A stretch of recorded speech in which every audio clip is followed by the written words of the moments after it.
અમદાવાદ ખાતે આંતરરાષ્ટ્રીય પતંગ મહોત્સવ 2024નો મુખ્યમંત્રી ભૂપેન્દ્રભાઈ પટેલે પ્રારંભ કરાવ્યો હતો। ત્યારે આંતરરાષ્ટ્રીય પતંગ મહોત્સવને ખુલ્લો મૂકતા રાજ્યના મુખ્યમંત્રીએ પણ પતંગ ચગાવવાનો આનંદ માણ્યો। મુખ્યમંત્રી ભૂપેન્દ્ર પટેલે 3 જેટલા પતંગો ચગાવ્યા હતા। ખુલ્લી જીપમાં બેસીને મુખ્યમંત્રીએ પતંગ ચગાવવાનો આનંદ માણ્યો હતો।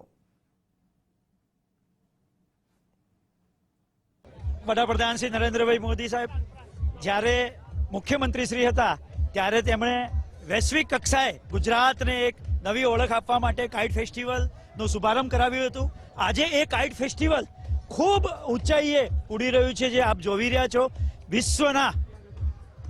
વિશ્વના ખૂબ જ દેશોમાંથી આજે પતંગ રસિયાઓ અહીંયા પતંગ ઉડાડવા આવી રહ્યા છે અને આજે મુખ્યમંત્રી શ્રીના વરદ હસ્તે કાઇટ ફેસ્ટિવલનો શુભારંભ કરવામાં આવ્યો છે।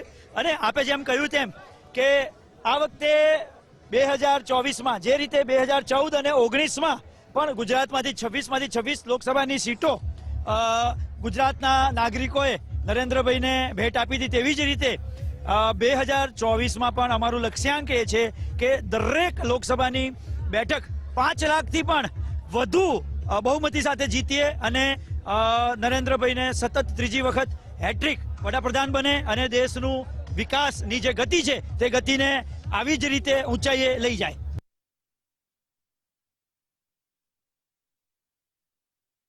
તો પતંગ મહોત્સવનો પ્રારંભ આજે સીએમના હસ્તે થયો છે, તો આ તરફ સીએમ ભૂપેન્દ્રભાઈ પટેલે પણ પતંગ ચગાવીને આનંદ માણ્યો હતો।